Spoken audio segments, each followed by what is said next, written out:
ঈশ্বর ঈশ্বর পরমেশ্বর সচ্চিদানন্দ ঘন বিগ্রহ অনাদির আদি সর্বকারণের কারণ অনন্ত কোটি ব্রহ্মাণ্ডের অধিনায়ক নন্দ নন্দন ব্রজেন্দ্র নন্দন ভগবান শ্রীকৃষ্ণের অসীম অনুকম্পায় অসীম কৃপায় আমরা সকলে হরিকথা গুরুকথা ভাগবত কথা তথা ভাগবতীয় কথা শুনবার মানুষে উপনীত হয়েছে। মহাভারতের প্রসঙ্গ থেকেই আজকে শুরু করা যায়। রাজসূয় যজ্ঞের সমাপন ঘটেছে, রাজসূয় যজ্ঞের আয়োজন করা হয়েছে। এই যে রাজসূয় যজ্ঞ, এই রাজসূয় যজ্ঞ কার? যুধিষ্ঠির মহারাজের। যুধিষ্ঠির মহারাজের যখন রাজসূয় যজ্ঞের আয়োজন করা হয়েছে, আর রাজসূয় যজ্ঞের এক বিশেষ নিয়ম হচ্ছে সেই সভায় উপস্থিত বিশিষ্ট সম্মানীয় রাজাকে বিশেষভাবে সম্মান প্রদর্শন করে। এখনো যেমন দেখবেন আমাদের যখন কোনো সভা হয়, ধর্মসভা, সাধু সঙ্গ যাকে আমরা বলি, সাধু সঙ্গ, বৈষ্ণব সঙ্গ বা বড় কোনো যখন উৎসব হয় মন্দিরে, কি করা হয়? যদি সেখানে বিশিষ্ট কোনো সম্মানীয় মহারাজ, বৈষ্ণব, গুরুবর্গ যদি কেউ উপস্থিত থাকে, তাকে বিশেষ করে পাদ্য অর্ঘ্য দিয়ে পূজা অর্চনা করে বিশেষ সম্মান প্রদর্শন করা হয়। আপনার বাড়িতে যদি গুরুদেব আসে, করেন না? বিশেষ করে সেবা পূজা করে চরণ ধৌত করে দেওয়া, মুছিয়ে দেওয়া, আরতি প্রদর্শন করানো, বিশেষ করে তাকে সম্মান প্রদর্শন করা। রাজসূয় যজ্ঞেরও এমন একটা নিয়ম আছে, সেটা হলো বিশেষ রাজাকে, সম্মানীয় রাজাকে বিশেষভাবে সম্মান প্রদর্শন করা। যুধিষ্ঠির মহারাজ চিন্তা করছেন যে সম্মান দেব তো দেব কাকে? এত এত রাজা উপস্থিত হয়েছে, তার মধ্যে সর্বশ্রেষ্ঠকে কাকে আমরা সম্মান দেখাবো, পাদ্য অর্ঘ্য দেব? উপযুক্ত কে? পিতামহ ভীষ্মকে বলেছেন যে আপনি সর্বশ্রেষ্ঠকে রাজাদের মধ্যে তা নির্বাচন করুন। যিনি সর্বশ্রেষ্ঠ হবে আপনার বিচারে, আমরা তাকেই পাদ্য অর্ঘ্য দিয়ে পূজা করে বিশেষ সম্মানে সম্মানিত করব। যুধিষ্ঠির মহারাজের এই কথা মতন পিতামহ ভীষ্ম কি করেছেন? বিচার করে একজনকেই পেয়েছেন, আর তিনি হলেন আমার প্রাণ গোবিন্দ শ্রীকৃষ্ণ মাধব। বলছে, শোনো, এই সভায়, এই রাজসূয় যজ্ঞে যদি সম্মান প্রদর্শন করতে হয় কাউকে, তাহলে একজনই আছে বিশেষ অর্ঘ্য দেবার মতন, তিনি হলেন যাদব কুলশ্রেষ্ঠ শ্রীকৃষ্ণ। আর কেন? পিতামহ ভীষ্ম তার বিচার অত্যন্ত সূক্ষ্ম। তার বিচারে যখন যাদব শ্রেষ্ঠ কৃষ্ণের কথা উঠেছে, সঙ্গে সঙ্গে সহদেব এই মাধবকে এনে উচ্চ স্থানে বসিয়ে পাদ্য অর্ঘ্য দিয়ে বিশেষভাবে সম্মানিত করেছে। আর এই যখন সম্মান করেছে, আচ্ছা দেখবেন সব জায়গায় সবার সম্মান সবাই ভালোভাবে নেয়, তাই তো? অনেক অনেক ভক্তের আগমন আছে, আপনাকে কেউ একটু ভালোভাবে কথা বললো, আসুন আসুন এইখানে বসুন, বিশেষ আসন দিল, দেখবেন অনেকে ভালোভাবে নেয়, যাক ভালো হয়েছে ওইখানে বসেছে। আবার অনেকে বলবে দেখো দেখো আসলো পরে দেরি করে, আবার গিয়ে কিনা বসলো উঁচু জায়গাতে। থাকে তো, সভাতেও হয় তো। ঠিক তেমন এই সভাতেও কিছু দুষ্ট উপস্থিত আছে। তারা কে? তারা হলো শিশুপাল আর দন্ত বক্র আদি তাদের সাঙ্গ পাঙ্গ। আচ্ছা, এই শিশুপাল, দন্তবক্র, এই শিশুপাল ভগবান শ্রীকৃষ্ণের পিস্তত ভাই, পিসির ছেলে। আর পঞ্চ পাণ্ডবের কি ছিল? না, মাসির ছেলে। পঞ্চ পাণ্ডবের পিসির ছেলে নয়।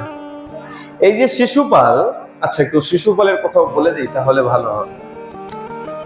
কৃষ্ণের পিসি কুন্তী, কুন্তির বোন, তার নাম সুতশ্রাবণ, তাহলে সেও পিসি। এই সুতস্রাব আর দামঘোষ তার বিবাহ হয়েছিল রাজা। বিবাহের বহুদিন পার হয়েছে, কিন্তু সন্তানের লাভ হয়নি, সন্তানের যোগ আসেনি। বহু উপায় করেছে, আর বহু উপায় করার পরে এক সন্তানের জন্ম হয়েছে। আর হয়েছে তো হয়েছে, অদ্ভুত এক সন্তান হয়েছে। কেমন অদ্ভুত? 4 হাত 3 চোখ। যখনই এমন সন্তান দেখেছে, সুতস্রাব আর দামঘোষা তাড়াতাড়ি বলেছে একে নিয়ে যায়, একে প্রত্যাখ্যান করে, একে আমরা রাখবো না, দূরে ফেলে দিয়ে আয়। যখন এমন বলেছে, সঙ্গে সঙ্গে দৈববাণী হয়েছে যে তোমরা চিন্তা করো না, এ সন্তান কোনো সাধারণ সন্তান হবে না, এ অত্যন্ত শক্তিশালী বলবান সন্তান হবে, একে ফেলো না। আর শোনো, এমন কেউ আসবে যার কোলে উঠলে পরে এই সন্তানের অতিরিক্ত 2 হাত খসে যাবে আর 3য় নয়ন লোপ পেয়ে যাবে। তবে আরেকটু শুনে রাখো, যার কোলে উঠলে এর অতিরিক্ত 2 হাত নষ্ট হয়ে যাবে, খসে পড়ে যাবে, আর 3য় নয়ন লোপ পেয়ে যাবে, তার হাতেই এর মৃত্যু লেখা আছে। ভালো কথা। সুতস্রাব আর দামঘোষ কৌতূহল বশত সবাইকে নিমন্ত্রণ করতে শুরু করেছে যে দেখি দৈববাণী সত্য হয় কিনা। আরে শুধুই কি দৈববাণী না সত্য হবে? নিমন্ত্রণ করেছে, রাজাদের মহারাজাদের নিমন্ত্রণ করেছে, সবাইকে নিমন্ত্রণ করেছে, সবাই আসছে, কোলে নিচ্ছে। আর সুতস্রাব আর দামঘোষ দৌড়ে দৌড়ে দেখতে যায়, দেখি পরিবর্তন হলো কিনা, হাত 2 খসে গেল কিনা, 3য় নয়ন লোপ পেল কিনা। দেখে কিছুতেই কিছু হচ্ছে না। এদিকে সংবাদ পেয়েছেন আমার প্রাণ গোবিন্দ দাদা বলরাম। কি সংবাদ? যে না, পিসির ঘরে ছেলে হয়েছে, মানে ভাই হয়েছে। পিসির ছেলে ভাই, তা ভাই হয়েছে, চলো ভাইকে দেখে আসি।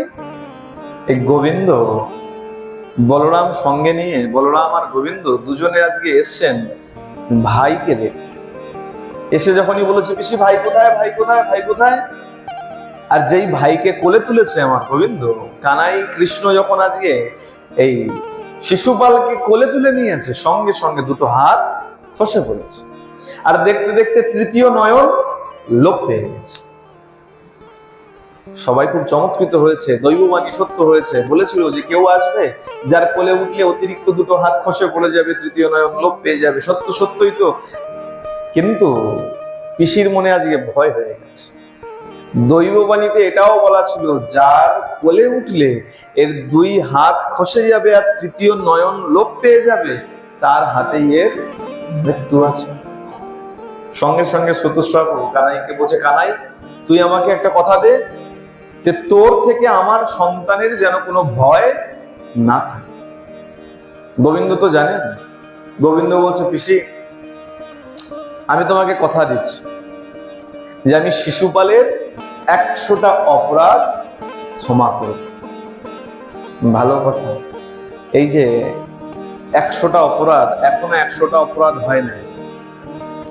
এই যে শিশুপাল রাজসূয় যজ্ঞে উপস্থিত ছিলেন, রাজসূয় যজ্ঞে উপস্থিত থেকে গোবিন্দকে এই যে পাদ্য অর্ঘ্য দেওয়া হচ্ছে, এই বিষয়টাকে শিশুপাল দন্তবক্রবাদী তাদের সাঙ্গ পাঙ্গরা সহ্য করতে পারছে। যে গোবিন্দকে বিশেষ সম্মান দেখানো হচ্ছে, এই বিষয়টা সহ্য করতে পারছে না। শিশুপাল উঠে দাঁড়িয়েছে, বলে শোনো, আমরা এই কৃষ্ণকে প্রথম কথা রাজা বলেই মানি না। গোয়ালা, গরু চড়ায়, কোথাকার রাজা? একে আমরা রাজা বলেই মানি না। আর যে রাজা নয় তাকে রাজার আসনে বসিয়ে কিসের সম্মান দেখানো? প্রথমত শিশুপালের তো রাগ ছিল, যে ছোট থেকেই শুনে এসছে কানাইয়ের হাতে, কৃষ্ণের হাতে আমার মৃত্যু লেখা আছে। আচ্ছা, আপনি যদি জানেন আমার হাতে আপনার মৃত্যু লেখা আছে, ভালোবাসবেন? আসবে ভালোবাসা? তা প্রথম কারণ শিশুপাল এ কারণে কৃষ্ণকে পছন্দ করতেন। আর দ্বিতীয়, বিদর্ভ নরেশ রুক্মির বোন ছিল, তার নাম রুক্মিণী। এই রুক্মি তার দাদা চেয়েছিল শিশুপালের সঙ্গে বিবাহ দেওয়ার জন্য, কারণ শিশুপালের সঙ্গে বন্ধুত্ব ছিল। আর যখন বিবাহের ব্যবস্থা হচ্ছে, রুক্মিণী তখন সমর্পণ পত্র লিখেছেন গোবিন্দের নিকটে যে আমি তোমাকেই চাই এবং আমি তোমার চরণেই নিজেকে সমর্পণ করে দিয়েছি, তোমা বই আমি দ্বিতীয় কাউকে স্বীকার করতে পারব না। সমর্পণ পত্র যখন পাঠিয়েছে তখন গোবিন্দ কি করেছে, বিবাহ মণ্ডপ থেকে আজকে রুক্মিণীকে নিয়ে চলে গেছে। আচ্ছা চিন্তা করুন, বর্তমান কলিযুগের হিসাব করুন, যেই সময়ে দাঁড়িয়ে বিবাহের জন্য মেয়ে পাওয়া যাচ্ছে না, আর সেখানে আমার সঙ্গে যার বিয়ে হওয়ার কথা ছিল সেই মেয়েকে যদি অন্য কেউ নিয়ে পালিয়ে যায়, আমার রাগ হবে কি হবে? তাহলে এই দিক থেকে যদি দেখা যায়, শিশুপালকে দোষ দেওয়া যায় না। শিশুপাল বেচারা কি করবে? শিশুপালের হবু বউকে যদি তুমি তুলে নিয়ে চলে যাও, শিশুপাল তো এমনিতেই রেগে থাকবে। এই দুটো কারণ ছিল, যাই কারণে শিশুপাল গোবিন্দকে, কৃষ্ণকে একদম সহ্য করতে পারত। এই ছলিয়াকে আমরা রাজা বলেই মানি না, আর তোমরা কিনা তাকে পাদ্য অর্ঘ্য দিচ্ছ। তোমাদের কি মতিভ্রষ্ট হয়েছে? তোমাদের বুদ্ধি কি নষ্ট হয়ে গেছে? যখন এমন বাক্য প্রয়োগ করতে আরম্ভ করেছে আর কৃষ্ণকে কটু বাক্য গাল দিতে শুরু করেছে, বলরাম বলছে, হ্যাঁ রে ভাই, এই সভাতে তোকে অনেকক্ষণ থেকে দেখছি যে শিশুপাল তোকে গাল মন্দ করছে, কটু বাক্য প্রয়োগ করছে, আর তুই কিছু বলছিস না। বলে, দাদা তুমি কি ভুলে গেছো, আমি পিসিকে কথা দিয়েছিলাম যে ভাইয়ের 100টা অপরাধ ক্ষমা করবে। আচ্ছা এখান থেকে একটু বিচার নেই, গোবিন্দ নিজের পিসির ছেলে, সুতরাং ভাইয়ের অপরাধ যদি গুনতে পারে, আমি আপনি কোথাকার কি অপরাধ করছি আর চিন্তা করি কি ও ঠিক আছে গোবিন্দ ক্ষমা করে দেবে। আরে গোবিন্দ একবার তাকিয়ে দেখো, নিজের ভাইয়ের অপরাধ পর্যন্ত গুনে গুনে রেখেছে। যে গোবিন্দ নিজের ভাইয়ের অপরাধ গুনতে পারে, আমাদের অপরাধ কি গুনছে না? আর আমরা চিন্তা করি কি ও ঠিক আছে করেছি, ওর গোবিন্দ ক্ষমা করে দেবে, রাধে রাধে সব ক্ষমা করে দেবে। না, গোবিন্দ যদি নিজের ভাইয়ের অপরাধ গুনতে পারে, তাহলে আমাদেরও অপরাধ কিন্তু গোবিন্দ ঠিক সংখ্যা মতন গুনে গুনে রাখছে। আমার তো মনে হয় গোবিন্দ শিশুপালের জন্য ওই আমরা নামের মালা করি না, ওরকম মালা করে রেখেছিল, হয়তো একটা করে গাল দিত আর গুটি টেনে নিত। গোবিন্দ কি বলছে, যখনই বলেছে যে পিসিকে কথা দিয়েছি, শিশুপাল বলে, দাঁড়া বেটা, তুই পিসিকে কথা দিয়েছিস? হ্যাঁ বলে আবার গাল দিয়েছে। যেই গাল দিয়েছে গোবিন্দ বলছে, সাবধান হয়ে যাও শিশুপাল, 97। আচ্ছা যে রেগে যায় তাকে রাগিয়ে মজা, তাই তো? যে দেখবেন একটু রেগে যায় একটুতেই, তাকে কি করে সবাই আরো বেশি করে ইচ্ছা করে তাকে আবার রাগায়। এদিকে যখনই বলেছে 97, গোবিন্দ বলছে সাবধান হয়ে যাও। যেই সাবধান হয়ে যাও আবার গাল দিয়েছে 98। ওর তো রাগ আরো বেড়ে যাচ্ছে। তুই এটা আমার পাপ গুনছিস, 98 দে, আবার গাল দিয়েছে 99, সাবধান হয়ে যাও। আর একটা বাকি আছে, কোঠা পূর্ণ হতে আর একটা বাকি আছে। যেই বলেছে কোঠা পূর্ণ হতে আর একটা বাকি আছে, এত ক্রোধ হয়েছে, ক্রোধের বশে আবার গাল দিয়েছে। বলে, সাবধান, তোমার পাপের ঘোড়া পূর্ণ হয়ে গেছে, আর কোনো সংখ্যা বাকি নাই, সাবধান হয়ে যাও। আর যে রেগে যায়, রাগের উপর রাগ, তখন যদি বলো সাবধান হয়ে যাও, ঠান্ডা হয়ে যাও, সে কি ঠান্ডা হয়? যেই বলেছে সাবধান হয়ে যাও, আবার গাল দিয়েছে। যেই গাল দিয়েছে অমনি সঙ্গে সঙ্গে সেই রাজসূয় যজ্ঞস্থলে দাঁড়িয়েই গোবিন্দ সুদর্শন চক্রকে আনয়ন করে সেই সভাস্থলেই তার মস্তক ছেদন করে। এই যখনই মস্তক ছেদন করে দিয়েছে, বধ করে দিয়েছেন, সঙ্গে সঙ্গে সেই শিশুপালের আত্মা গিয়ে গোবিন্দের চরণে লীন হয়ে গেছে। এই যে গোবিন্দের চরণে গিয়ে শিশুপালের আত্মা লীন হয়ে গেল, যুধিষ্ঠির মহারাজ খুব চমৎকৃত হলেন। এ কেমন বিষয়? যেখানে ভক্ত চেয়ে সাধন ভজন করে গোবিন্দের সঙ্গে লীন হতে পারে না, এক হতে পারে না, সেইখানে দাঁড়িয়ে হরি বিদ্বেষী, গোবিন্দের ভগবান বিদ্বেষী, যে ভগবানকে ভগবান বলেই মানত না, সে কিনা গোবিন্দের সঙ্গে লীন হয়ে গেল। এই কেমন ব্যাপার? সেই সভাতে দেবর্ষি নারদ উপস্থিত ছিলেন। দেবর্ষি নারদকে যুধিষ্ঠির মহারাজ জিজ্ঞাসা করছেন, অহো অত্যদ্ভুতম হো তদ্দুর্লভৈ কান্তি নামপি বাসুদেবে পরে তত্ত্বে প্রাপ্তি সৈদস্য বিদ্বিষ। বলে দেবর্ষিপাদ, এ কেমন ঘটনা ঘটলো? এ তো অতি অদ্ভুত ব্যাপার। অহো অত্যদ্ভুতম, অতি অদ্ভুত ব্যাপার, যেখানে ভক্তগণ চেয়ে ভগবানের সঙ্গে লীন হতে পারে না, এক হতে পারে না, এত এত সাধন ভজন করতে হয়, সেইখানে শিশুপাল দুষ্ট হয়ে তার বধের পর গোবিন্দের সঙ্গে লীন কি করে হয়ে গেল? বলে শোনো, এই যাকে তুমি শিশুপাল দন্তবক্র রূপে দেখছো, অসুর রূপে দেখছো, এরা শুধু অসুর নয়, এদের পূর্ব জীবনের ইতিহাস রয়েছে। এরা কি করেছিল? এরা এক সময়ের কথা, যে যাকে তোমরা নিজের পিসি বলে দেখছো, পিসির ছেলে বলে, মাসির ছেলে বলে দেখছো, তারা কিন্তু সাধারণভাবে তোমাদের পিসি মাসির ছেলে নয়। তারা কে ছিল? তারা ছিল ভগবান বিষ্ণুর দ্বার রক্ষী, জয় আর বিজয়। বলে দ্বার রক্ষী যদি হবে, তাই তাদেরকে অভিশাপই বা কে দিল? আরে এমন কি কর্ম করলো যার জন্য অভিশাপ পেতে হলো? আর এমন অভিশাপ যাদেরকে অসুর জনিতে এসে জন্মগ্রহণ করতে হলো। এ কিরকম ব্যাপার? খুব অবাক হয়ে গেছেন। কীদৃশ কশ্যপা শাপ হরিদাসাভিমর্শনম অশ্রদ্ধেয় ইবা ভাতি হরে রে কান্তি নাম ভব।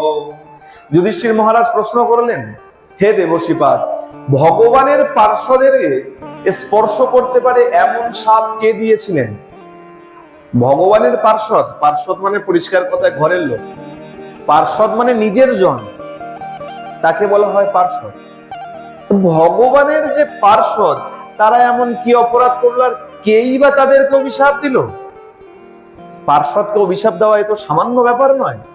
বলে শোনো, এক সময়ের কথা, ব্রহ্মার 4 পুত্র ছিল। এই 4 পুত্রের নাম কি? হ্যাঁ, সনক, সনন্দন আর সনাতন আর সনত কুমার। সনক, সনন্দন, সনাতন আর সনত কুমার। এই 4 পুত্রের একটা অদ্ভুত বিশেষ বৈশিষ্ট্য আছে। 4 জনেরই নামের শুরুতে দেখুন স আর ন আছে। সন, সন, সন, সন, তাই তো? তাই এদেরকে একসঙ্গে বলা হয় সনকাদি ঋষি। কি বলা হয়? সনকাদি ঋষি। সৌনকাদি নয়, সৌনক আলাদা একজন ঋষি। সনকাদি ঋষি। ব্রহ্মার 4 পুত্রকে একসঙ্গে বলা হয় সনকাদি ঋষি বা চতুষ্কুমার। 4 জন চতুষ্কুমার। এই 5-6 বছরের ছোট ছোট ঋষি, 5-6 বছরের, দেখতে তো একদম শিশু। এই ঋষিরা এক সময় ভ্রমণ করতে করতে, ত্রিলোক ভ্রমণ করতে করতে এক সময় বৈকুণ্ঠে গিয়ে উপস্থিত হয়েছে। একদা ব্রাহ্মণ পুত্রা বিষ্ণুর লোকং যদৃচ্ছয়া সনন্দনাদয় যজ্ঞশ্বরন্ত ভুবনত্রয়ম। এই ভুবনত্রয়ম, ত্রিভুবন ভ্রমণ করতে করতে বৈকুণ্ঠের দ্বারে গিয়ে উপস্থিত হয়েছে। আর জয় বিজয়কে যখন বলেছে আমরা ভগবানের দর্শন প্রার্থী, দর্শন করতে চাই, এই জয় আর বিজয় কি করেছে? তাদেরকে বাধা দিয়ে দিয়েছে। যে না, প্রথম কথা, তাদেরকে দেখতে শিশু। আচ্ছা, শিশু দেখতে হলে তাদেরকে আমরা বাধা বিশেষ করে দেই। এখানে মনে করুন সাধু সঙ্গ চলছে, আর বাচ্চারা এসে যদি ঢুকতে চায়, আমরা কি করব? এই, এটা তোদের সভা নয়, যা তোরা ওদিকে খেলাধুলা কর। আর তাদের তো দেখতে ছোট ছোট, 5-6 বছরের বাচ্চার মতো দেখতে। প্রথমত তাদেরকে সাধু বলে জ্ঞানই করে না। এরা কোথাকার সাধু? এত ছোট ছোট দেখতে, বুঝতে পারে নাই। বারংবার যখন বাধা দিয়েছে, এই চতুষ্কুমার সনক, সনন্দন, সনাতন আর সনত কুমার একটু ক্রুদ্ধ হয়ে গেছে। কেন? বলে তোরা ভগবানের নিকটে থাকিস, সবসময় ভগবানের সামনে। দ্বাররক্ষী মানে কি? এই দরজায় দাঁড়িয়ে থাকবে। চিন্তা করুন, ভগবান যেখানে মন্দিরে বসে রয়েছে, আর এই দরজা কতটুকু পারা। ভগবানের সামনে সামনে যখন তোরা থাকছিস, আর ভগবানের কাছে থেকে, সামনে থেকেও তোদের মধ্যে তমগুণ রজগুণ বাস করে। তমগুণ কি রজগুণ কি? বলে যে গুণ থাকলে ভগবানের ভজন করতে ইচ্ছা হয় না, সাধু সঙ্গে মন লাগে না, হরিনাম শ্রবণ করতে ভালো লাগে না, ভগবান দর্শনের পিপাসা জাগে না, সাধু দর্শনের পিপাসা জাগে না, সোজা কথায় হরিবিদ্বেষী, ভগবানে মন যেখানে লাগে না সেখানেই তমগুণ আর রজগুণ বাস করে। আর তোরা কিনা ভগবানের চরণের সমীপে থেকে, ভগবানের সামনে থেকে, তাও কিনা তোদের মধ্যে তমগুণ রজগুণ রয়েছে, তোরা কিনা ভগবানের সঙ্গে সাক্ষাৎ করতে দিতে চাইছিস না। যা, আমরা অভিশাপ দিলাম অসুর জনিতে গিয়ে জন্মগ্রহণ কর। তমগুণ রজগুণ যখন রয়েছে, এখানে থেকে কি করবি? যা, অসুরদের মধ্যে তমগুণ আর রজগুণ থাকে, যাও তোমরা গিয়ে এই অসুর জনিতে গিয়ে জন্মগ্রহণ কর। যখনই অভিশাপ দিয়েছেন, তারা ওই বৈকুণ্ঠ লোক থেকে পড়তে আরম্ভ করেছেন, ধরণীতে পড়তে আরম্ভ করেছেন, অভিশাপ পেয়ে অসুর জনিতে জন্ম গ্রহণ করবার জন্য। বুঝতে পেরেছে আমাদের দ্বারা বড় অপরাধ হয়ে গেছে, আমরা চিনতে ভুল করেছি, সাধু চিনতে পারি নাই, ঋষি চিনতে পারি নাই। তাড়াতাড়ি ওই চতুষ্কুমারের চরণে দণ্ডবধ করেছেন, হে ঋষিবর, আমাদের অপরাধ ক্ষমা করুন, বুঝতে পারি নাই, ক্ষমা করুন আর আমাদেরকে উদ্ধারের পথ দেখান। বলে শোনো, অভিশাপ যখন দিয়েছি, পথ কি? বলে শোনো, তোমরা 3 জন্ম অসুর জনিতে জন্মগ্রহণ করবে, আর 3 জন্মে ভগবান নিজে অবতার রূপে জন্মগ্রহণ করে অবতীর্ণ হয়ে তোমাদেরকে বধ করে উদ্ধার করবে। ভগবানের হাতে মৃত্যু হওয়ার পর তোমরা উদ্ধার লাভ পাবে। যখন বলে দিয়েছেন, যুধিষ্ঠির মহারাজ তো প্রশ্ন করেছেন, কে এরা, কিসের অভিশাপ ছিল? সেই প্রসঙ্গেই অভিশাপের কথা বললেন যে চতুষ্কুমারের অভিশাপের কারণে সেই জয় আর বিজয়, যাকে তোমরা এই মাসতুত ভাই পিস্তুত ভাই বলে দেখছো, তারা এসে এই অসুর জনিতে জন্মগ্রহণ করেছে। প্রথমত কি হয়েছে? যজ্ঞাতে তো দিতে পুত্র দৈত্য দানব বন্দিত হিরণ্যকশিপুর জ্যেষ্ঠা হিরণ্যাক্ষঃ অনুজস্তত। তারা প্রথম জন্ম তারা হিরণ্যাক্ষ আর হিরণ্যকশিপুর হয়ে জন্মগ্রহণ করেছে। এখানে ছোট্ট একটু কথা জানার আছে, আমরা অনেক জায়গায় শুনতে পারি হিরণ্যাক্ষ বড়, হিরণ্যকশিপুর, তাই তো? হিরণ্যাক্ষ বড়, হিরণ্যাক্ষকে ভগবান বরাহ রূপ ধারণ করে বধ করেছেন, আর হিরণ্যকশিপুর ছোট, তারপরে তপস্যা করেছেন না। ভাগবতে কি বলছে একটু ভালো করে শুনুন, হিরণ্যকশিপুর জ্যেষ্ঠা, হিরণ্যকশিপুর হলো বড়, জ্যেষ্ঠা, জ্যেষ্ঠ মানে কি? বড়। হিরণ্যকশিপুর জ্যেষ্ঠা হিরণ্যাক্ষ অনুজস্তত, আর হিরণ্যকশিপুর হলো অনুজ মানে ছোট। এই হিরণ্যাক্ষ ধর্ম আমাদের এত বিস্তর, সংক্ষেপে বলা, যতই চাও চেষ্টা করো সংক্ষেপ করা খুব কষ্ট হয়ে। হিরণ্যাক্ষ কি করেছিলেন? এই পৃথিবীকে, ধরণীকে সমুদ্রে নিয়ে চলে গিয়েছিলেন, সমুদ্রের গর্ভে চলে গিয়েছিলেন। এখন মনু মহারাজকে তো ব্রহ্মা আদেশ করেছেন যে যাও সৃষ্টি আরম্ভ করো, সৃষ্টি বিস্তার করো।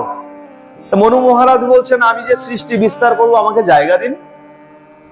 মনে করুন আপনারা ভগবানের বিগ্রহ বানাতে পারেন, মাটি দিয়ে বা পাথর দিয়ে ভগবানের সুন্দর মূর্তি বানাতে পারেন। আচ্ছা, মূর্তি একের পর এক বানাচ্ছেন, বাড়িতে যদি জায়গা না থাকে, বানিয়ে বানিয়ে রাখবেন কোথায়? ভরে গেছে এই ঘর, বানিয়ে বানিয়ে ভরে গেছে, রাখবেন কোথায়? জায়গার প্রয়োজন। মনু মহারাজ ব্রহ্মাকে বলছেন যে পিতা, আমি সৃষ্টি যে বাড়াবো, সৃষ্টি উৎপন্ন করব, আরো আরো সন্তান উৎপন্ন করব, থাকবো কোথায়? জায়গা কোথায় আমার? বলে যাও ধরণীতে যাও। বলে ধরণী কোথায়? ধরণীকে তো হিরণ্যাক্ষ নিয়ে সমুদ্রের তলায় চলে গেছে। বলে আচ্ছা বেশ। এই কথা চলতে চলতে হঠাৎ ব্রহ্মার হাঁচি এসছে। হাঁচি দেই তো আমরা, ঠান্ডা লাগলে হাঁচি দেই না? ব্রহ্মারও হাঁচি এসছে। আর যেই মাত্র হাঁচি দিয়েছেন, হাঁচির সাথে সাথে ভগবান বরাহ রূপ নিয়ে, ক্ষুদ্র রূপ নিয়ে প্রকট হয়ে গেছেন। বলিয়ে বরাহ ভগবান কি, বরাহ রূপ নিয়ে হাঁচির মধ্য দিয়ে প্রকট হয়েছেন। দেখতে দেখতে বরাহ ভগবান সেই শুকর রূপ নিয়ে বিরাট আকার হয়ে গেছে। বিরাট আকার হয়ে সমুদ্রের গর্ভে গিয়ে হিরণ্যাক্ষকে বধ করে সেই পৃথিবীকে তুলে নিয়েছে।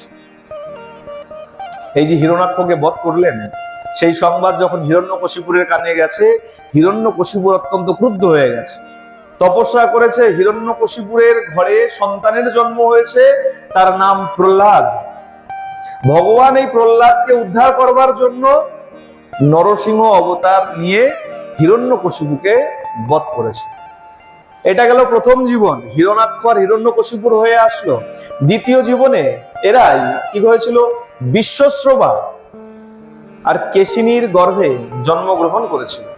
ততস্থ রাক্ষস ইয়াত কেশিন্যাম বিশ্বব সুত রাবণ কুম্ভকর্ণস্য সর্বলোকোপতাপন। বিশ্বশ্রবা আর কেশিনী, আচ্ছা এই কেশিনীর নাম, মা কেশিনীর নামের একটু মতান্তর পাওয়া যায়, কোথাও কোথাও এই নামটা শোনা যায় কৈকসী বলে, কোথাও কৈকসী বা কোথাও কেশিনী শোনা যায়। তা বিশ্বশ্রবার কেশিনীর গর্ভে সেই জয় আর বিজয় অভিশাপ অনুযায়ী দ্বিতীয় জন্ম নিলেন। কি হলেন, রাবণ আর কুম্ভকর্ণ হয়ে আসে। আর যথারীতি ভগবান রাম অবতার নিয়ে সেই রাবণ আর কুম্ভকর্ণকে বধ করলেন। দ্বিতীয় জীবনের অভিশাপ থেকে তারা উদ্ধার পেলেন। আর এই তৃতীয় জীবনে তারাই যুধিষ্ঠির মহারাজকে দেবর্ষি নারদ বলছেন, এই তৃতীয় জীবনে তারাই তোমাদের ওই পিস্তত ভাই মাস্তুত ভাই হিসাবে ওই শিশুপাল দন্তবক্র হয়ে জন্মগ্রহণ করেছেন। আর ভগবান সাক্ষাৎ এসছেন, অংশ নয়। এতে চাংশ কলা পুংস কৃষ্ণস্তু ভগবান স্বয়ং। কৃষ্ণ কোনো অংশ নয়, কৃষ্ণ হলেন স্বয়ং ভগবান। স্বয়ং ভগবান এসে শিশুপালা দন্তবক্রকে বধ করে তাদেরকে অভিশাপ থেকে উদ্ধার করে আবার বৈকুণ্ঠ গমনে কৃপা করেছে।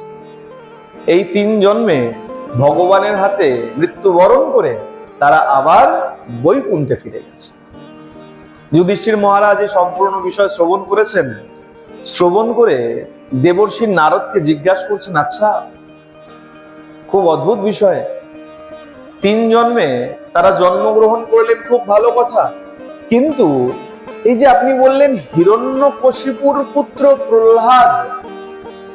প্রহ্লাদকে উদ্ধার করবার জন্য প্রতিবারই বললেন যে হিরণ্যাক্ষকে বধ করে হিরণ্যাক্ষকে উদ্ধার করেছে, রাম হয়ে রাবণ কুম্ভকর্ণকে বধ করে তাদের উদ্ধার করেছে, শিশুপাল দন্তবক্রকে বধ করে তাদের উদ্ধার করেছে, কিন্তু আপনি বললেন প্রহ্লাদ মহারাজকে রক্ষা করবার জন্য ভগবান এসছেন আর হিরণ্যকশিপুকে বধ করেছেন।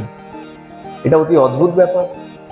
এই প্রহ্লাদ সে কেমন তপস্যা করেছিল, কেমন ভগবানের ভক্ত ছিল, আর তাকে তার পিতা কেন এত বিদ্বেষ করত, স্নেহ কেন তার উপর ছিল না, সেই বিষয়ে আমাকে কিছু বর্ণন করুন, সেই বিষয়ে আমি শ্রবণ করতেছি। দেবর্ষি নারদকে যখনই এই প্রশ্ন করেছেন, দেবর্ষি নারদ আর ক্ষণকাল চিন্তা করেন নাই, তৎক্ষণাৎ এই প্রহ্লাদ মহারাজের চরিত্র বর্ণন করতে আরম্ভ করেছেন। কেন, এখানে পিছনে একটা কারণ আছে। যখনই বলেছে প্রহ্লাদ চরিত্রের কথা শুনবো, দেবর্ষি নারদ ক্ষণকাল চিন্তা করেন নাই, সঙ্গে সঙ্গে প্রহ্লাদ মহারাজের চরিত্রের বর্ণন আরম্ভ করে দিয়েছে।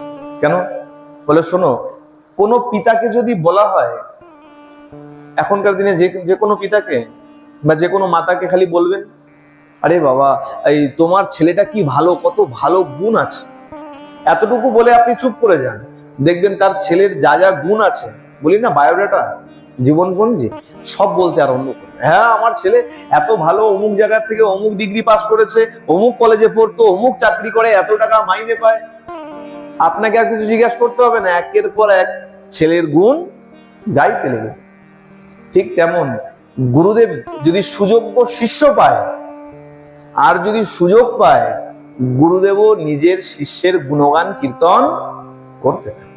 প্রেম সে বলো। আরে বা, এত জোরে ধ্বনি করলে তো মুশকিল হয়। বুঝে পাই না মাঝে মাঝে সবার গলা ব্যথা না মনে ব্যথা। সবাই মিলে একসঙ্গে প্রেম সে বলো। ধ্বনি সবসময় জুড়ে দেওয়া হচ্ছে, নইলে কৃপণতা হয়। আর ভগবানের কৃপার সময় তখন ভগবানও কৃপণতা করে, বলে আমার রাধা নামে ধ্বনি দেওয়ার সময় তোমরা কৃপণতা করেছো, আর দেওয়ার বেলায় আমিও কৃপণতা করি। দেবর্ষি নারদ, প্রহ্লাদ মহারাজ ছিলেন তার শিষ্য। এ কারণেই যুধিষ্ঠির মহারাজ যখনই বলেছে যে প্রহ্লাদ চরিত্র শ্রবণ করতে চাই, দেবর্ষি নারদ আর 7-5 কিচ্ছু বিচার করে নাই, বলতে আরম্ভ করেছে। বলে শোনো, এই যখন হিরণ্যাক্ষের বধ হয়ে গেছে, সেই সংবাদ যখন হিরণ্যকশিপুরের কানে গেছে, হিরণ্যকশিপুর ক্রুদ্ধ হয়েছে। আর কি করেছেন? জননী নিজের মাতাকে আর ভ্রাতৃপত্নী রুষাভানু, হিরণ্যাক্ষের পত্নীর নাম রুষাভানু, আর তাদের সন্তানদেরকে সান্ত্বনা দিয়েছে। বলে শোনো, দেখুন রাক্ষস হয়েও কত ভালো বিচার ছিল তার। বলছো শোনো, এই যে পৃথিবী দেখছো, ওই ধরনী দেখছো, এটা একটা জলছত্রের মতন। এখন দেখেছেন তো, গরমকাল রাস্তায় যখন যাবেন দেখবেন ছোট ছোট এই টং টং মতন করে দিয়েছে, ছাউনি মতন করে দিয়েছে প্যান্ডেলের মতন, আর ওই এক ভরা জল, কিছু বাতাসা রেখে দিয়েছে, আর 2-3টে চেয়ার রেখে দিয়েছে। এত গরমে পথিকরা যদি ক্লান্ত হয়ে যায়, এই জল পান করবে, বাতাসা খাবে, কিছুক্ষণ বিশ্রাম নেবে, আবার চলে যাবে। আচ্ছা, এরকম কি কেউ আছে যে ওই জল ছত্রে গিয়ে সারা জীবন কাটিয়ে দেয়, না এটাই আমার ঘর, আমি এখানেই থেকে যাবো, এমন করে কেউ? তাহলে মানে জল ছাত্রটা থাকার জন্য নয়, আসে, বিশ্রাম নেয় কিছুক্ষণ, আবার চলে যায়। হিরণ্যকশিপুর বলছে দেখো, দুঃখ করো না, এই পৃথিবীটাও দেখুন আমাদের মধ্যে বিচার নাই, আর অসুর হয়ে কত সুন্দর বিচার। মাকে, ভাইয়ের বউকে, ভাইয়ের সন্তানদেরকে বোঝাচ্ছে যে শোনো, এই ধরনীটাও জলছত্রের মতন। আমরা আমাদের কর্ম হিসাবে জন্মগ্রহণ করে এসছি, কিছুক্ষণ বিশ্রাম আদি করব, আবার কর্ম অনুযায়ী আবার ফেরত চলে যাব। কর্ম যদি ভালো হয়, সদ্গতি যদি হয়ে যায়, তাহলে আর আসতে হবে না। আর গতি যদি সৎ না হয়, অসৎ হয়, আবার এই জলছত্রে আসতে হবে। সুতরাং দুঃখ করো না, দুঃখ করো না। এই বলে মন্ত্রী আমাত্যের হাতে এই রাজার রাজত্ব সমর্পণ করে, যে তোমরা একটু দেখভাল করো, আমি চললাম তপস্যা করতে। কেন? বলে দেখো, এই ভগবান বিষ্ণু আমার ভাইকে মেরেছে, তারা অমর, দেবতারা অমর, আমরা অমর নই। আমাকে তপস্যা করে অমরত্ব নিতে হবে। যতক্ষণ না অমর হতে পারছি, ততক্ষণ বিষ্ণুর সঙ্গে যুদ্ধ করতে পারবো, পরাস্ত করতে পারবো না। আমি চললাম তপস্যা করতে, তো তোমরা এই ভার সামলাও। বেশ, এই হিরণ্যকশিপুর মন্ত্রী আদি সবার হাতে রাজত্বের ভার দিয়ে তিনি চলে গেলেন মন্দার পর্বতে। কঠোর থেকে কঠোরতর তপস্যা করেছেন। বলা হয়েছে এমন তপস্যা না আগে কেউ করেছে, না পরে কেউ করবে। পায়ের এক আঙুলের উপরে ভর দিয়ে, দু বাহু আকাশের দিকে প্রসারিত করে, একমাত্র আকাশের দিকে তাকিয়ে লক্ষ্য স্থির করে একভাবে তপস্যা করে গেছে। খাওয়া দাওয়া কিছু নাই। বলছে এমন তপস্যা করেছে, তপস্যা করতে করতে এই গায়ের মাংস, ত্বক, এগুলো পর্যন্ত কিটে সব খেয়ে নিয়েছে। কেবলমাত্র অস্থি, কঙ্কাল সার, হাড় সার, অস্থি সার হয়ে রয়েছে। আর দেখতে দেখতে তার উপরে মাটির ঢিপি হয়ে গেছে। তপস্যা করে চলেছে এই মাটির ঢিপির মধ্যে থেকে। এদিকে কি হয়েছে, সংবাদ পেয়েছে দেবরাজ ইন্দ্র, হিরণ্যকশিপুর গিয়েছে মন্দার পর্বতে তপস্যা করবার জন্য, আর তার পত্নী নাম কয়াধু, গর্ভবতী আছে। শত্রুর পুত্র কি হবে? মিত্র তো হবে না, যখনই জন্ম নেবে। আর বাপ যেমন, বাপ কা বেটা, শত্রুর পুত্র শত্রুই হবে। তাহলে শত্রু বড় হোক আর ছোট, ছোট থাকতেই শত্রুকে নিধন করে দেওয়া শ্রেয়। কি করেছেন? এই হানা দিয়েছেন, অসুরপুরীতে হানা দিয়ে মা কয়াধুকে অপহরণ করে রথে বসিয়ে চলেছেন দেবলোকে। যখন আকাশ মার্গ দিয়ে যাচ্ছেন, আর দেবর্ষি নারদ আছে একটা কথা বলে না, যেখানে ওই বাঘের ভয় সেখানে, তাই তো, যেখানে বাঘর হয় সেখানে রাত্র হয় বা সন্ধ্যা হয়, যা যেটা বলেন, বলে যেখানে ভয় থাকে সেখানেই সব বিপদ এসে জোটে। আর দেবরাজ ইন্দ্ররও তাই হয়েছে, যাচ্ছে আকাশ মার্গ দিয়ে উল্টো দিক থেকে। নারদের তো আর কাজ নেই, তাই না? আমরা তো দেখেছি যেখানে অঘটন সেখানেই নারদ ঋষি এসে উপস্থিত। নারদ ওই পথে হেঁটে আসছে, বলে হ্যাঁ কি ব্যাপার, এই আকাশ মার্গে রমণীর ক্রন্দন ধ্বনি কেন শুনি? নারীর কণ্ঠস্বর, কোন নারী ক্রন্দন করছে, কি ব্যাপার? আর দেবরাজ, এই দেবর্ষি নারদ তো যেখানে ইচ্ছা সেখানে যেতে পারে, তাই তো? ইন্টারন্যাশনাল পাসপোর্ট, বলে কোথাও বাধা নেই, যেখানে চাও যখন চাও ঢুকে দাও। কি করেছে দেবর্ষি নারদ? গিয়ে ওই রথের মধ্যে গিয়ে উকি মেরেছে। কার? দেবরাজ ইন্দ্রের। যেই উকি মেরেছে, দেখে এক রমণী বসে ক্রন্দন করছে। দেবর্ষিপাদ ইন্দ্রকে বলছে, আমি তো ভেবেছিলাম স্বভাব শুধরে গেছে, এই এখনো রমণীকে অপহরণ করার এই স্বভাব তো আপনার এখনো যায়নি। কে রমণী? কাকে অপহরণ করে নিয়ে যাচ্ছেন? দেবরাজ ইন্দ্র বলছেন, দেবর্ষিপাদ, ইনি হলেন হিরণ্যকশিপুর পত্নী কয়াধু, গর্ভবতী আছে। তা আমি স্থির করেছি আমি অপহরণ করছি না, আমি নিয়ে যাচ্ছি, যেই মাত্র সন্তান ভূমিষ্ঠ হবে ওই সন্তানকে বধ করব, আবার কয়াধুকে অসুরপুরীতে ফেরত দিয়ে যাব। দেবর্ষি নারদ বলছেন, দেবরাজ ভালো বিচার নিয়েছেন, কিন্তু একটা কথা শুনুন, এই যে সন্তান ভূমিষ্ঠ হবে সে হবে অপাপ বিদ্ধ, কোনো পাপ থাকবে না। আর মহাভাগবত ভগবানের পরম ভক্ত, আচ্ছা একে যদি বধ করেন, হত্যা করেন, মারেন, পরে সামাল দিতে পারবেন তো? যেহেতু অপাপ বিদ্ধ, পাপ থাকবে না, ভগবানের পরম ভক্ত হবে। আর সেখানে দাঁড়িয়ে যদি একে বধ করেন, ভগবানের ভক্তকে যদি হত্যা করেন, বধ করেন, ভগবানের থেকে বাঁচবেন তো? যেই বলেছে অপাপ বিদ্ধ, মহাভাগবত ভগবানের পরম ভক্ত হবে, দেবরাজ ইন্দ্র এখন ভীত হয়ে গেছে। ভগবানের যদি ভক্ত হয় আর ভক্তের ওপর যদি আঘাত হানি, তাহলে আমার কি দশা হবে? দেবর্ষিপাদ, আমি তো বড় বিপদে পড়ে গেলাম, কি করা যায়, আমাকে উদ্ধার করুন। দেবর্ষিপাদ বলছেন, একটা কাজ আছে। কি কাজ? বলে একে আমার হাতে সমর্পণ করে দিন, আপনি চলে যান দেবলোকে, আমি দেখছি কি করা যায়, চিন্তা নেবেন। দেবরাজ ইন্দ্র সঙ্গে সঙ্গে ভগবানের ভয়ে সঙ্গে সঙ্গে মা কয়াধুকে নারদের হাতে সমর্পণ করে দিয়ে, যেন মনে হচ্ছে একদম ঘাম দিয়ে জ্বর ছেড়ে গেল। কেন? বলে ভগবানের সাথে বিদ্বেষ করলে ভগবানই আমাকে সিংহাসনে বসিয়ে রাজা করে রেখেছে, আর তারই ভক্তকে যদি আমি আঘাত হানি, আমাকে তো ভগবান ছেড়ে দেবে না। দেবরাজ ওই দেবর্ষির হাতে সমর্পণ করে দিয়ে চলে গেছে। দেবর্ষিপাদ নারদ কি করেছেন? মা কয়াধুকে নিজের আশ্রমে এনে রেখেছেন। আর দেখুন কেমন বিষয়, একে তো সাধুর আশ্রমে এসছে, আর সাধু মুখে সর্বক্ষণ হরি কথা শুনে যাচ্ছে। আচ্ছা, হরি ভগবানের যদি চরিত্র বর্ণন নাও করে, নারদ তো সবসময় নারায়ণ নারায়ণ করেই চলেছে, সবসময় ভগবানের নাম শ্রবণ করেই চলেছে, কিন্তু মাঝে মাঝে মা কয়াধুর মন বিষণ্ণ থাকে। কেন?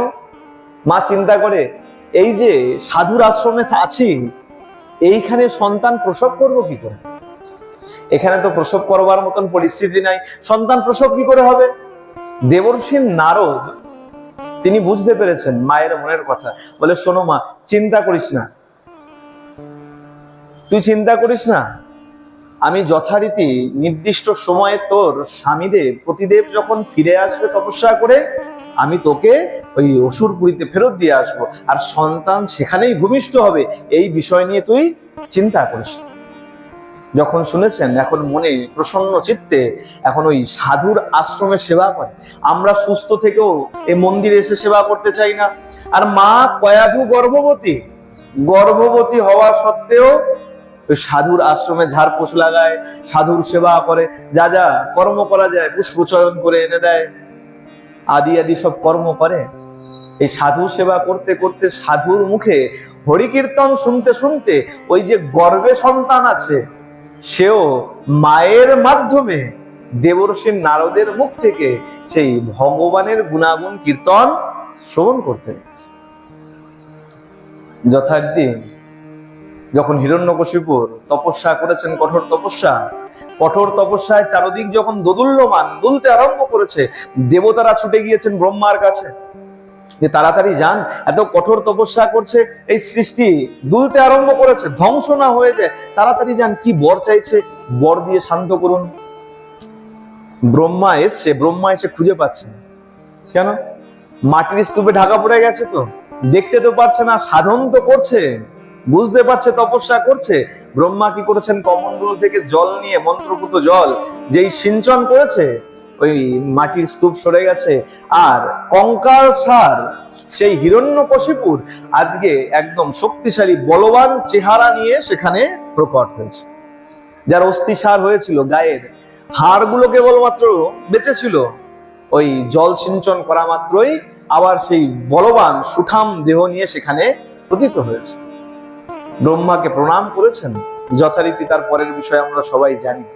ব্রহ্মাকে প্রণাম করেছেন, বলে বল কি বর চাও, বলো কি বর চাও। বলে আমার একটাই বর চাই, আমাকে অমর করে দাও। ব্রহ্মা চিন্তা করছে, একে তো অসুরের বুদ্ধি ভালো নয়, হ্যাঁ, বুদ্ধি যার ভালো নয় তার হাতে ক্ষমতা দিতে নাই। একে যদি অমর করে দেই তাহলে মুশকিল হয়ে যাবে, সৃষ্টি ধ্বংস হয়ে যাবে, না অমর তো করা যাবে না। বলে বাবা শোন, আমি নিজেই অমর না, আমি সেখানে দাঁড়িয়ে তোকে অমর করব কি করে? এটা বাস্তব সত্য কথা। কোন দেবতা অমর নয়, তাদের আয়ু আমাদের তুলনায় এতটাই বেশি, আমরা মনে করি তারা অমর হয়ে আছে। ব্রহ্মার আয়ু ব্রহ্মলোকের হিসাবে, দেবতাদের হিসাবে এতটাই বেশি আমাদের আয়ুর থেকে, যার জন্য আমরা মনে করি দেবতারা অমর হয়ে আছে। অমর তারা নয়। ব্রহ্মা বলছে আমি নিজেই অমর নই বাবা, তোকে আমি অমর করব কি করে? বলে এই অমরত্ব ছাড়, অন্য কোনো বর চেয়ে নে। হিরণ্যকশিপুর বুঝতে পেরেছে, বলে দেবতারা অত্যন্ত চালাক চতুর হয়, এক কথায় আমাকে অমর করবেন। আচ্ছা বেশ, তাহলে একটা কথা দিন, আমি তাহলে একটা বর চাইবো না, আমাকে বেশ কয়েকটা বর দিতে হবে।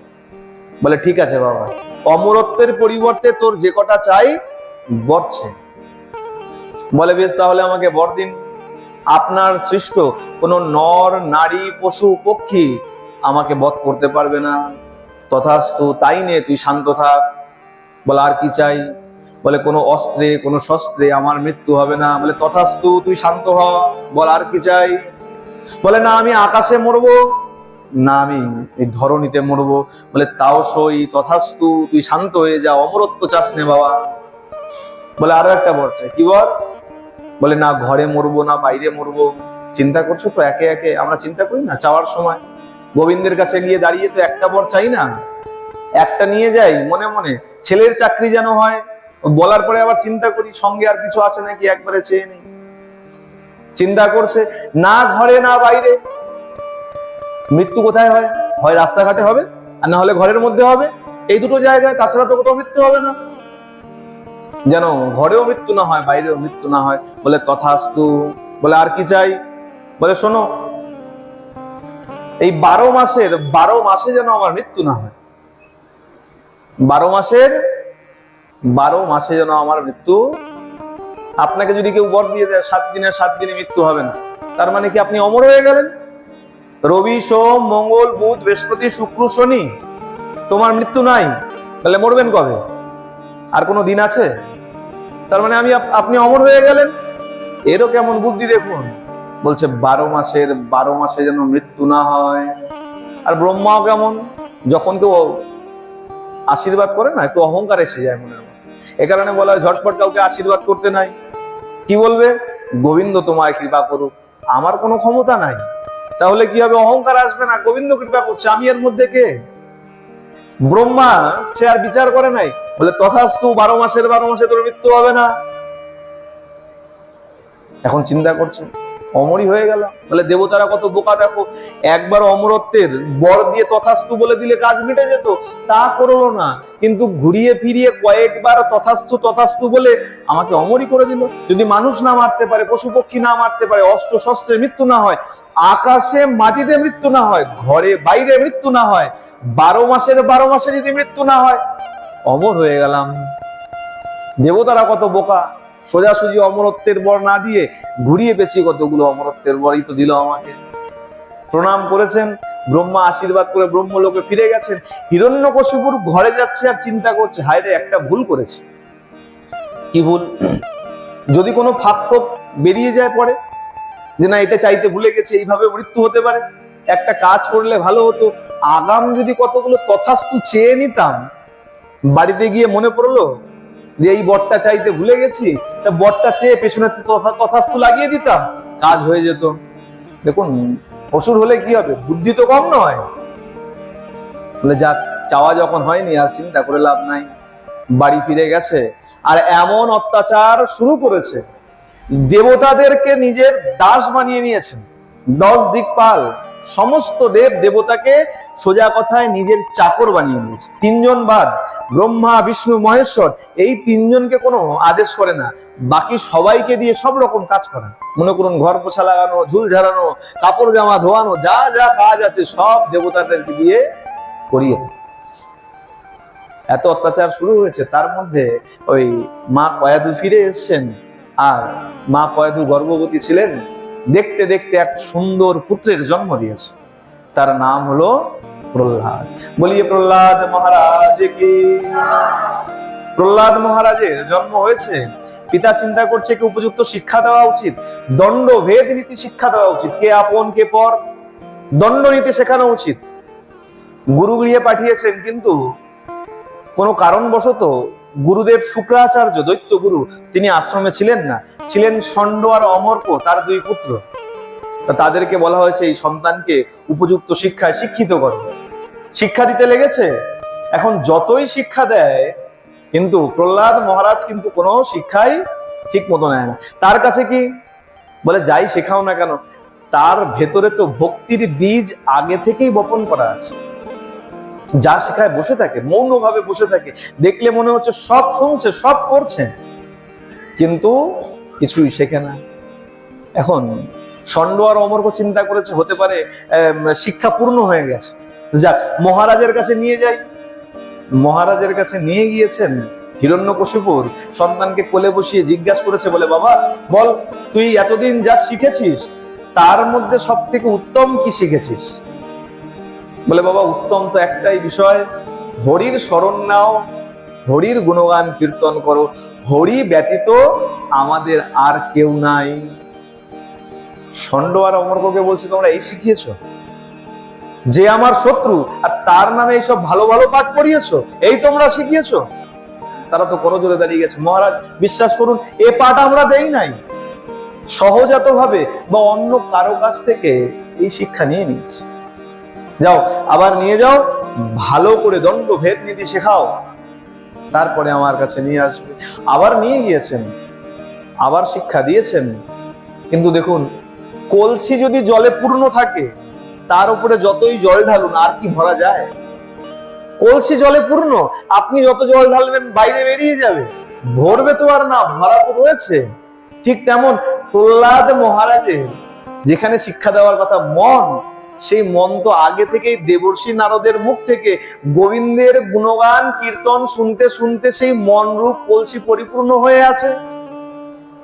সেইখানে আর অন্য প্রসঙ্গ, অন্য শিক্ষা কোথা থেকে ঢুকবে?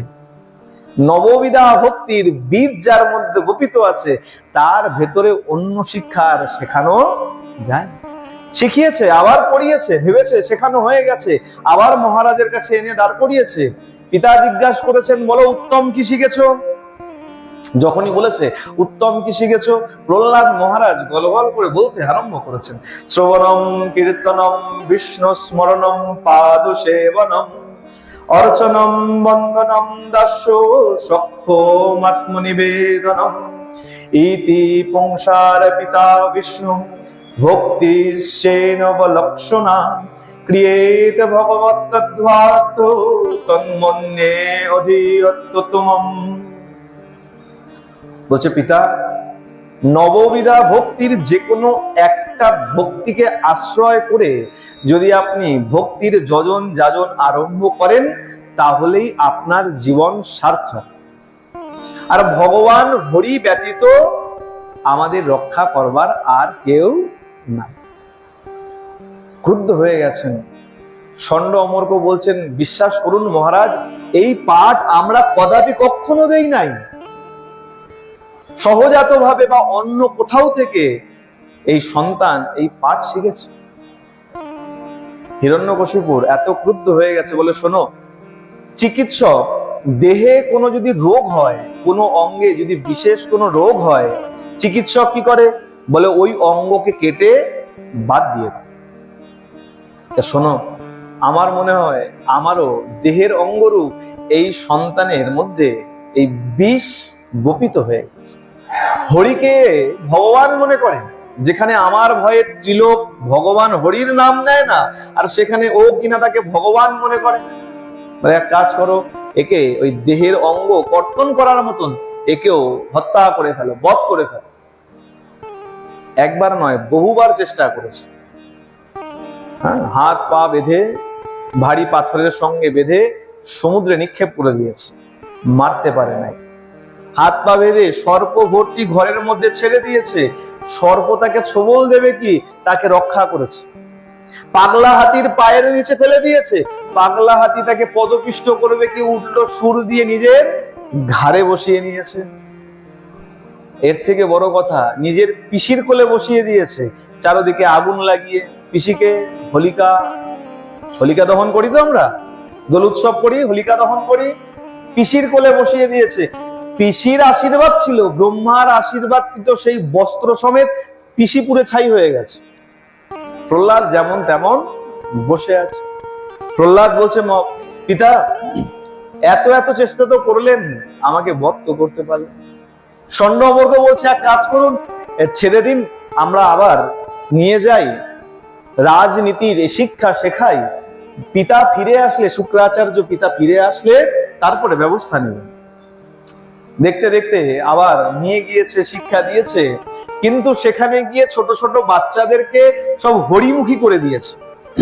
বাচ্চাদেরকে উপদেশ দিয়েছে, বলে দেখো ভজন কখন করবে, বয়স যদি হয়ে যায় তখন ভজন কি করে করবে, স্মৃতিভ্রষ্ট হয়ে যাবে, মনে রাখতে পারবে না, নাম জপ কি করে করবে, চোখে দেখতে পারবে না, ভগবানকে দর্শন কি করে করবে, দাঁত থাকবে না, কৃষ্ণ বলবে কি করে, যৌবনে পত্নীর ভালোবাসা পাবে, সন্তান হবে, সেই ভালোবাসায় মত্ত থাকবে, ভজন করবে কখন?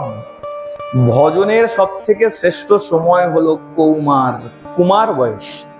এই যে বয়সটা এখন আমরা আছি, এই বয়সটা সব থেকে শ্রেষ্ঠ।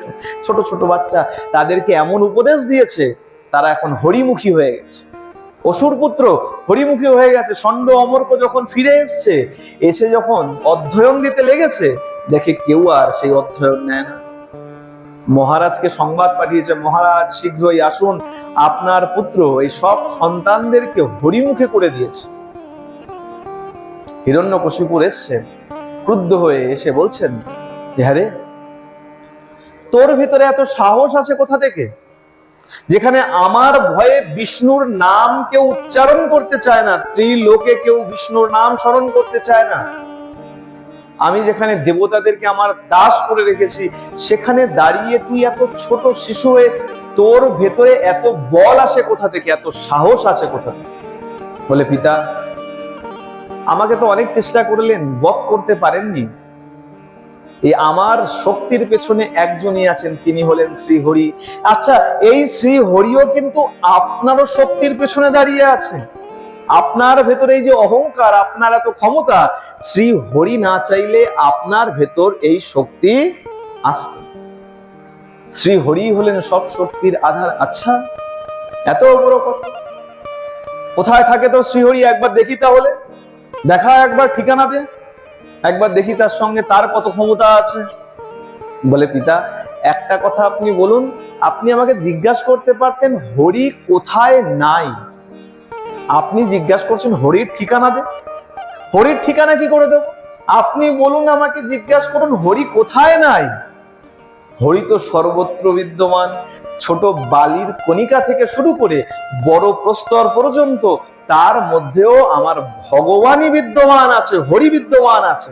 আচ্ছা, তাই যদি হয়, এই ফটিক স্তম্ভের মধ্যে কি তোর ভগবান আছে? যেই বলেছে ফটিক স্তম্ভের মধ্যে কি তোর ভগবান আছে, প্রহ্লাদ মহারাজ বলছে, পিতা এই ফটিক স্তম্ভের মধ্যেও আমার ভগবান বিরাজিত আছে। আচ্ছা, হিরণ্যকশিপুর এতদিনে বুঝতে পেরেছেন আমার পুত্র আর যাই করুক আর যাই বলুক মিথ্যা বলেন, সত্য বলেন, মিথ্যা কথা বলে না। পিতার সামনে দাঁড়িয়ে, যে হরি বিদ্বেষী পিতার সামনে দাঁড়িয়ে হরির গুণগান করতে পারে, সুতরাং সে মিথ্যা কখনো বলতে পারে না।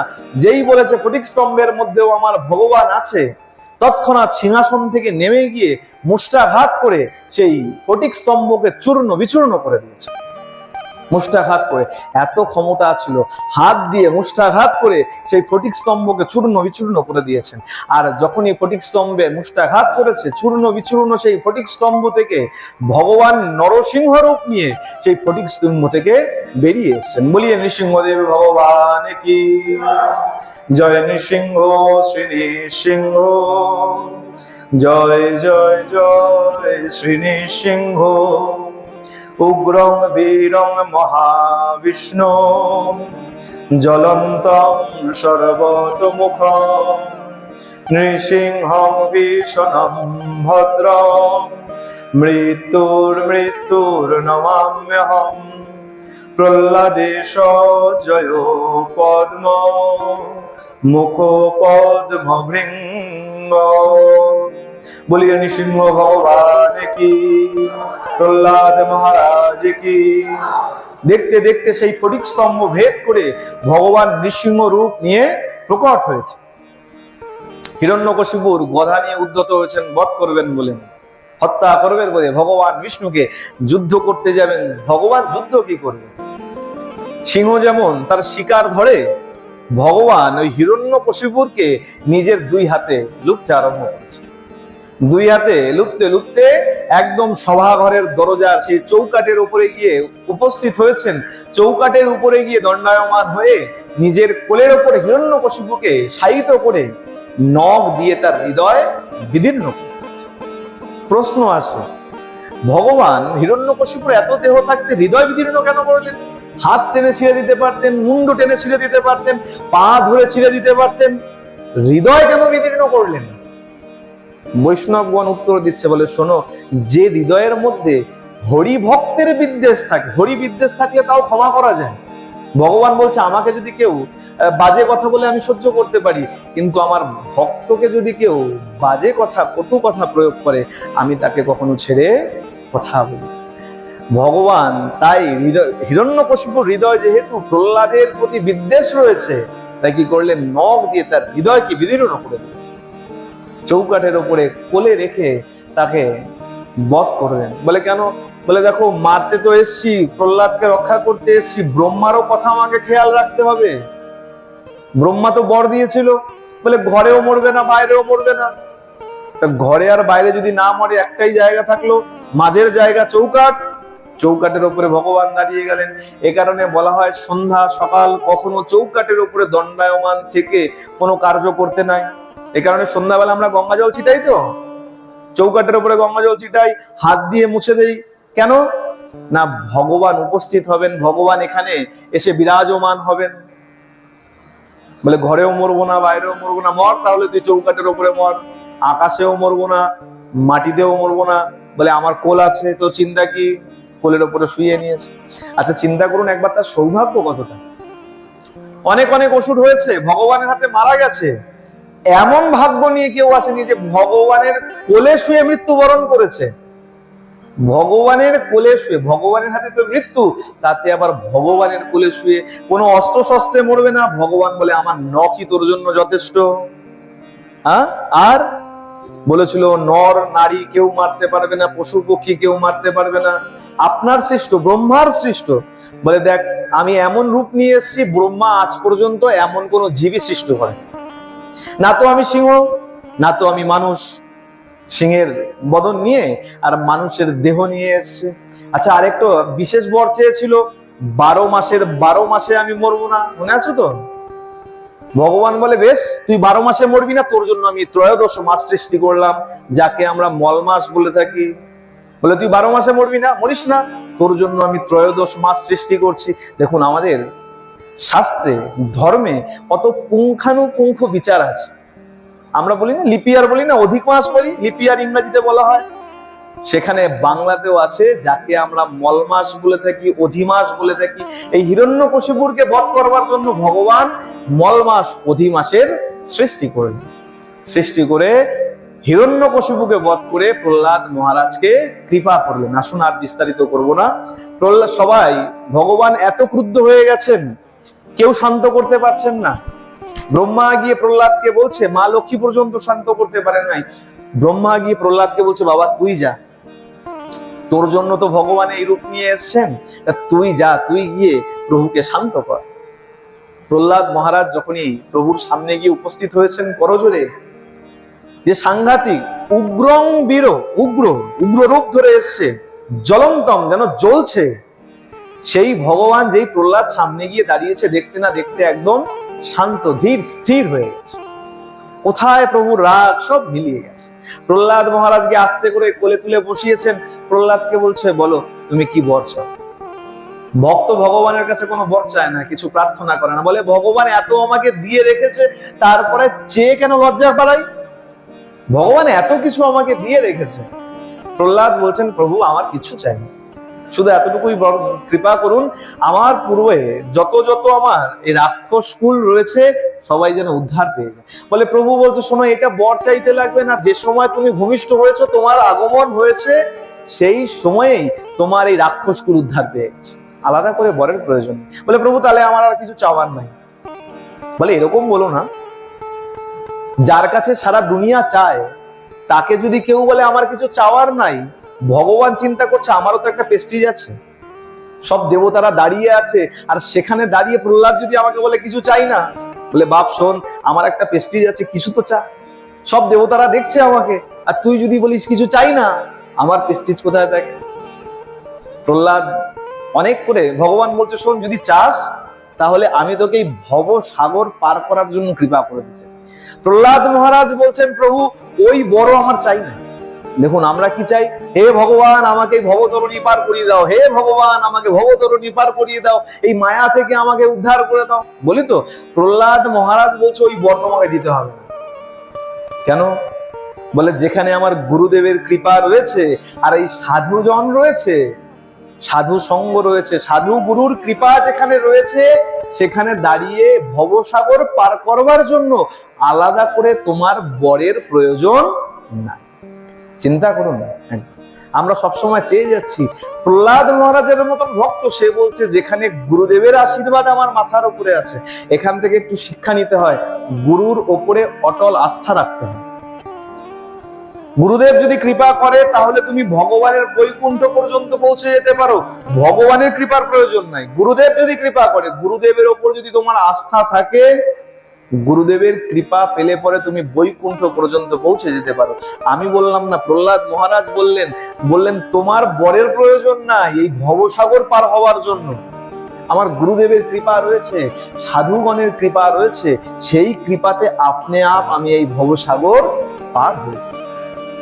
বলে কিছু তো চা। ওই চাওয়ার মধ্যে একটাই বর চেয়েছিলেন, যেন আমার কুলের সব অসুর যত ছিল সবাই যেন উদ্ধার পেয়ে যায়, কাকা জ্যাঠা যা যত ছিল সবার যেন উদ্ধার হয়ে। বারবার বলেও যখন বর চায়নি, তখন ভগবান বলছেন, বেশ যাও, তুমি গিয়ে তোমার এই পিতার রাজ্য সামলাও, আর নির্দিষ্ট সময় পর তুমি, তোমার যখন গতির সময় আসবে, তখন তুমি এই সধাম, এই বৈকুণ্ঠে গমন করবে, এটাই তোমার প্রতি আমার কৃপা থাকে। ভগবান প্রহ্লাদ মহারাজকে এভাবে কৃপা করে যাবার সময় ব্রহ্মাকে বলে গেলেন, বলে শোনো, এই যে বারবার যাকে যা ইচ্ছা আশীর্বাদ করে দাও, বর দিয়ে দাও, এই স্বভাবটা বাপু এবার বন্ধ করো। তুমি বর দাও, সমস্যায় পড়ি আমি। ছিলাম তো কত সুন্দর, 4 হাত পা নিয়ে শঙ্খ চক্র গদাবদ্ধ হয়ে, আর এমন বর দিলে আমাকে সিংহের মাথা লাগিয়ে আসতে হলো। বাপু এই সব বর দেওয়া বন্ধ করো, উল্টো পাল্টা বরদান করো না। ব্রহ্মা বলছে, প্রভু ভুল হয়ে গেছে। বলে দেখো, সাপকে যদি অমৃতের পাত্র ধরিয়ে দাও, তাহলে কি করবে? অমর হয়ে গিয়ে যাকে তাকে ছোবল দেবে, এই সৃষ্টি নষ্ট করে দেবে। অসুরকেও ভাবনা চিন্তা করে বর দেওয়া উচিত, চাইলো বলেই দিয়ে দিতে নাই। ভগবান এই আজ্ঞা করে, আদেশ দিয়ে ভগবান নিজ ধামে প্রত্যাবর্তন করলেন। এভাবে প্রহ্লাদ মহারাজ তারপর যথারীতি নিজের রাজ্য পালন করে, বিবাহ আদি করে রাজ্য সামলে নির্দিষ্ট সময়ে তিনি বৈকুণ্ঠ ধাম গমন করলেন। বলিয়ে ভক্ত বৎসল ভগবান কি, নৃসিংহ ভগবান কি, প্রহ্লাদ মহারাজ কি। আসুন, আর বিস্তারিত করছি না। এখানে যেহেতু গত রবিবার নৃসিংহ চতুর্দশী ছিল, তাই সেই প্রসঙ্গ টেনেই আজকে আমরা এই ভগবান নৃসিংহদেব আর প্রহ্লাদ মহারাজের কথা শ্রবণ করলাম। এখানেই এই প্রহ্লাদ মহারাজের কথা শ্রবণ করে এই ভাগবতীয় কথার বিশ্রাম দিচ্ছি। যদি ভুল ভ্রান্তি ত্রুটি বিচ্যুতি থাকে সবাই নিজ গুণে ক্ষমা করে দেবে। শ্রী গুরু প্রেমানন্দে নিতাই গৌর সীতানাথ হরি হরি বল। শ্রী শ্রী সাধু গুরু বৈষ্ণব প্রেমানন্দে হরি হরি বল। শ্রী শ্রী রাধা গোবিন্দ প্রেমানন্দে হরি হরি বল। জয় শ্রী রাম।